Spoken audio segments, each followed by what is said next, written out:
surgery went pretty well from what I was told. So no, just in recovery mode now.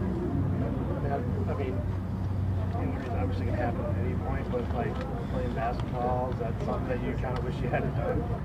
Well, yeah, if I had a crystal ball, I certainly wouldn't have played basketball. But it's one of the ways that this could have happened out on the field. It could have happened. I'm sure it was bound to happen, no matter what I was going to do.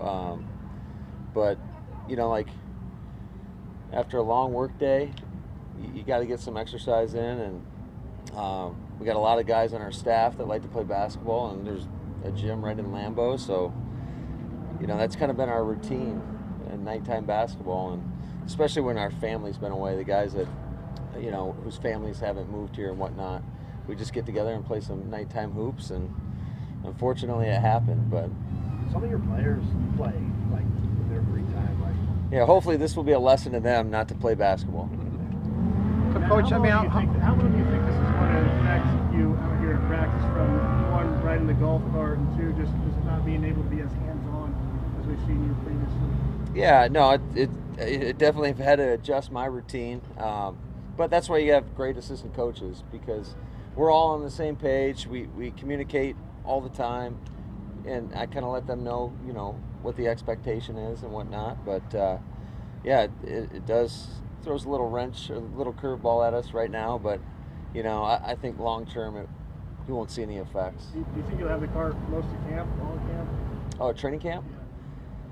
I don't know. We'll see. I'm just going to take this day by day. I know I'm supposed to be off it for the next 4 weeks or so. Hopefully I'll be back at least in a walking boot by training camp. And then, it just depends. Even in the boot prior to the surgery, you can't get around the field as well as you'd like to. But, I'm definitely not going to let it creep in and create negative thoughts in my mind. How did it happen, Matt? How did it happen? I wish I could give you some crazy dunk story or anything like that, but we were playing on 10-foot hoops, and everybody knows I can't jump that high. So I missed a shot, and I went for a rebound, and as soon as I made that explosive movement that I was talking about, it felt like somebody kicked me, and there was nobody behind me. So I had a pretty good idea of what it was right away. Well, and on your way then probably to get treatment, you must have thought, as much as I'd like to be with those players or in the huddle, frustration about that, huh? Yeah, but you know what? If I'm just going to try to keep it as positive as mindset as I can, and use it as a teaching moment for our team, and hopefully that they'll realize, bad things can happen if you play a little hoop. But like I said, I think it could have happened out here on the field as well. So. Your days are pretty full as is. How you fitting in rehab time? Is that adding to your, I don't want to say stress, but time management maybe? Yeah, a little bit. I just had the surgery on Sunday, so I'm kind of still figuring everything out. But I do know that just with this injury, you better take care of it. Otherwise, it could haunt you for life. So I'm definitely going to make sure I take time to incorporate some rehab. And I think I can do a lot of that stuff, to be honest with you, right from while I'm watching tape or doing whatever else I need to be doing. Matt, we were asking you about how active you were a few hours before this happened. I know. So what was today like? And you also are a big believer in competition. Right. And that's what you and your guys were doing, having fun, no doubt, competing. So what was today like, and then how do you kind of get your competition fixed now that you're going to be laid up? That's a great question, Jason. I think, obviously today was not what I'd like to be doing. I'd like to be hands-on in the drills, and but again, I just got to adjust to it, make the best of it, and make sure that our communication's spot on in terms of the expectations of what we want to get done each and every day. But and then from a competition standpoint, in terms of not being able to go down there and play basketball a little bit, I mean that's brutal, because I don't know how I'm going to stay in shape. Jimmy made a joke that he wanted to play you White Man Can't Jump. You guys played each other head on. Who's winning that? I would definitely go with Jimmy. Matt, have you had an injury that's immobilized you like this, or is this all brand new to you? And totally brand new. Like driving you nuts? You said you like to No, I mean, yeah, sure, if you let it drive you nuts, but I just try to keep the big picture in mind and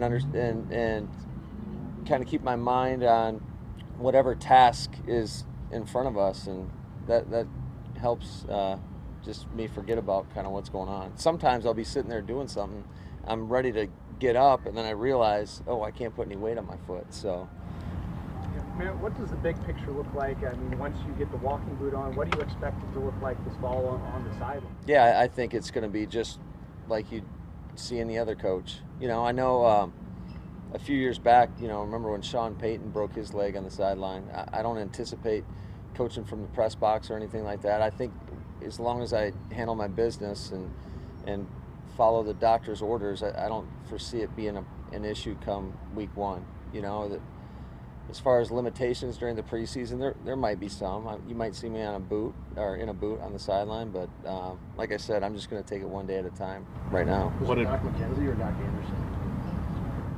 Dr. Anderson, but McKenzie was right there, and so was Flea. So I had a good support system right there with me all the way. Couple more guys. What did Bree say? She just shook her head because now she always jokes around that she's got 3 kids at home, and now she really does, because last night she was making me dinner in bed and making sure I was comfortable and whatnot. So it's going to be a strain on her, that's for sure. Last week OTAs, how do you think your team's progress is so far? Yeah, I thought there's a lot of good things, and there's still a ton of room for improvement. I think just the way we operate in and out of the huddle, I think could be a little bit cleaner and crisper. And like I said, we don't have the full offense in quite yet, like as far in terms of the no huddle and whatnot. And I think from a defensive perspective, I love the communication that's going on. I feel like, especially with the amount of new people that we have in the system, I think everybody's done a really good job. And it starts with Pet, communicating what we need to get done. I feel like everybody's on the same page, and they're certainly presenting some challenging looks for the offense. And then you look at the special teams, and I think we're setting a solid foundation going into the fall. Is next week any different at all as far as pre-camp, or is it going to be installing? It's going to look very, very similar to this. The practices might be just a touch longer, but I still want to get these guys. I just want to come in, get our work in, and then get them out of here, and then ready to roll for training camp. Will you be installing next week, or is next week kind of review? It's going to be mostly review. There could be a wrinkle here or there, but for the most part, like just throughout all the OTAs, we haven't really game planned against our defense, and I know our defense isn't necessarily game planning against our offense either. It's just more or less installing your system. Matt, Jimmy had the nice catch down the field today. He said at his charity event some pretty confident things about how he fits in your offense. What have you seen from him so far this offseason? Yeah, I think Jimmy's a pro. He's a perfectionist too, and he gets down on himself when he doesn't do it the right way. And that's one thing I've challenged him to, hey, listen, you're out here learning. Mistakes are going to happen. When they happen, everybody's looking at you. You can't blink. And that's just, I want him to keep a positive outlook, whether he's making a great play or he has to have a learning experience from not doing something quite right. But I'm really excited about him. I think he brings a lot of veteran, that veteran presence, especially to that room.